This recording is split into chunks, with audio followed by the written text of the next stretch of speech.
नमस्कार दोस्तों, current affair with Wasim Khan में आपका एक बार फिर स्वागत है।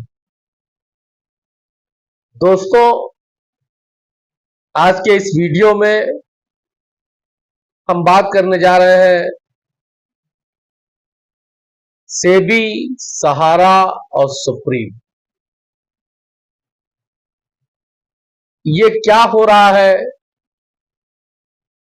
और क्यों हो रहा है? ये अप्रत्याशित घटनाएं सहारा पीड़ितों के साथ क्यों हो रही हैं? इसका दोषी कौन है? लोग चाहते क्या है? इस सब्जेक्ट पर आज हम आपसे बात करने के लिए आए हैं।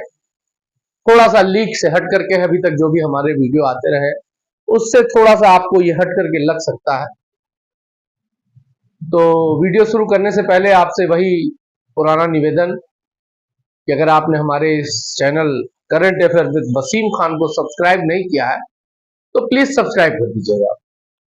वीडियो अगर आपको पसंद आए तो इसको लाइक और शेयर करिएगा। मेरे सवालों का जवाब जरूर दीजिएगा। कुछ मैंने भी सवाल पिछले वीडियो से उठाए हैं, उनके जवाब देने की कोशिश करूंगा। तो आइए वीडियो शुरू करते हैं दोस्तों। कल 23 तारीख को सुप्रीम कोर्ट में जो कुछ हुआ वो अपने आप में अप्रत्याशित था, काल्पनिक था। ऐसा संभव नहीं होता है। इससे आपको यह लगता है कि सहारा इंडिया कितनी बड़ी ताकत से लड़ रहा है। मैं ये बात इसलिए कह रहा हूं दोस्तों, ऐसा उदाहरण आपको कहीं नहीं मिलेगा। मेरी भी 50 साल की उम्र होने जा रही है, मगर मैंने इस उम्र में इस तरह का उदाहरण कभी नहीं देखा। जो तारीख, जिस मुकदमे की तारीख 23 तारीख को थी, वेबसाइट पर 23 तारीख को शो हो रहा था, room number show, court number show हो रहा था, जजों के नाम शो हो रहे थे। उसमें एक दिन पहले सेबी एक एप्लीकेशन लगा करके और लंबा टाइम ले लेती है। या तो वो माननीय सुप्रीम कोर्ट को गुमराह करके इस तरह की हरकत कर रही है, और या फिर सेबी अपनी ताकत का एहसास करा रही है। और दोनों सूरत में सेबी एक सरकारी संस्था है। दोनों सूरत में हम तो ये मान के चलते हैं कि इसमें कहीं ना कहीं सरकार की मंशा है, सरकार नहीं चाहती है। मैंने आपसे कहा कि इस उम्र में मैंने कभी ऐसी स्थिति नहीं देखी थी। इतिहास में मैंने पढ़ा था कि जब राजगुरु और भगत सिंह, इन तीनों लोगों को जब फांसी की सजा हुई थी तो फांसी की डेट जो है वो 24 मार्च तय की गई थी। लेकिन उस वक्त का शासन और प्रशासन इतना डरा हुआ था, उसको लग रहा था कि 24 मार्च को लाहौर की जेल को कहीं लोग घेर ना ले, फांसी हो पाएगी नहीं हो पाएगी, इसलिए निर्णय रातों रात चेंज करके, चेंज क्या, अपनी मनमानी थी उस टाइम, और एक दिन पहले 23 मार्च को ही इन लोगों को फांसी दे दी। वो दिन है और आज भी 22 और 23 का ही संजोग रहा है। क्यों ऐसा हुआ? कैसे देश की सबसे बड़ी न्यायालय को कोई गुमराह कर सकता है, डेट से एक दिन पहले सुनवाई कर सकता है, अपनी एप्लीकेशन देकर के डेट को लंबा बढ़ा सकता है? इस पर माननीय न्यायालय को ध्यान देना चाहिए कि कौन से वो लोग हैं जो लोग पीड़ितों के साथ मजाक कर रहे हैं। 4 महीने का समय, मुझसे मेरे पिछले वीडियो में तमाम लोगों ने यह सवाल किया कि वसीम साहब, DY चंद्रचूड़ जी तब तक रहेंगे नहीं रहेंगे, रिटायर हो जाएंगे, क्या होगा? तो मैं उनकी जानकारी के लिए आपको बता दूं, उन लोगों की जानकारी के लिए, कि DY चंद्रचूड़ साहब का जो कार्यकाल है वो नवंबर 2024 तक का, लेकिन सितंबर 2024 तक की डेट चली गई। 2 ही महीना उसके बाद वो रह जाएगा और फिर कोई ना कोई ये चालबाज लोग, ये कानून के पेचों में लोगों को फंसाने वाले लोग, फिर कोई पेच फंसा करके, हो सकता है कि उनके कार्यकाल के समाप्त होने का इंतजार हो रहा हो। बड़ी आशा थी लोगों को 23 तारीख से, बहुत उम्मीद थी, लेकिन ये जो प्रकरण हुआ है, ये जो एक दिन पहले सुनवाई करके 4-4.5 महीना आगे की डेट ली गई है, यकीनन इसमें सरकार का भी कहीं ना कहीं हाथ है।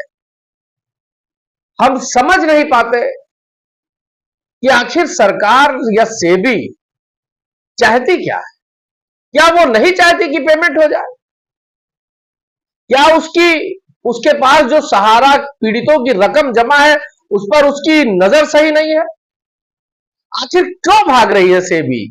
क्यों भाग रहे हैं लोग? सामने आए सुप्रीम कोर्ट में, अगर वो देना चाहते हैं, ईमानदार हैं, अगर उनके कहीं नियत में कोई खोट नहीं है, तो फिर ये भागम भाग क्यों है? मैं बार बार आपसे कह रहा था कि सहारा के कामों में सेबी रोड़े अटका रही है, और ये प्रकरण इस बात को 100% सिद्ध करता है। और फिर ये लगता है कि ये सरकार ने जो पोर्टल का प्रोपगंडा खड़ा किया, CRCS बोर्ड का प्रोपगंडा खड़ा किया, ढोल ताशे के साथ पोर्टल लॉन्च किया, ये सब बकवास, सब चुनावी जुमले, सब वोट लेने के लिए। तो दोस्तों, ये सरकार नहीं चाहती है, सच यही है, क्योंकि सेबी सरकार के अधीन है। सरकार ने इंटरेस्ट लिया तो सेबी के सहारा के अकाउंट से 5,000 करोड़ आ गया, लेकिन बट नहीं पाया। क्यों? क्योंकि देने की मंशा नहीं है। 12 साल पहले 15,000 करोड़ जमा हुआ था, बट नहीं पाया क्योंकि देने की मंशा नहीं है। और उसी मंशा के खिलाफ जब सहारा इंडिया सुप्रीम कोर्ट में गई तो बड़ी मुश्किल से डेट कई साल बाद जब लिस्टेड हुई तो उसमें भी खेला हो गया। तो मौका अब तो 4.5 महीने का हो गया है, पता नहीं क्या होगा क्या नहीं होगा। हालांकि मैं निराशवादी बात करता नहीं, लेकिन कहीं ना कहीं बहुत बड़ा षड्यंत्र सहारा पीड़ितों के पैसे को लेकर के, ये बड़ी रकम दिख रही है। 86,000 करोड़ तो मूलधन का क्लेम हुआ है, और अगर इसको ब्याज सहित आएंगे तो ये लगभग 2.5 लाख पौने 3 लाख करोड़ का मामला बन जा रहा है। तो दोस्तों, आप आज का ये वीडियो बनाने का सिर्फ ये मकसद है कि आपको जागरूक किया जाए। मैंने देखा मेरे वीडियो पर लोग कमेंट करते हैं भुगतान नहीं तो मतदान नहीं, कुछ लोग करते हैं कि नोटा देंगे वोट बहिष्कार करेंगे। देखिए, नोटा को वोट देने का मतलब है वोट न डालने के बराबर। बहिष्कार करने का कोई मतलब नहीं है। आपके बहिष्कार करने से कहीं कुछ नहीं होने वाला है।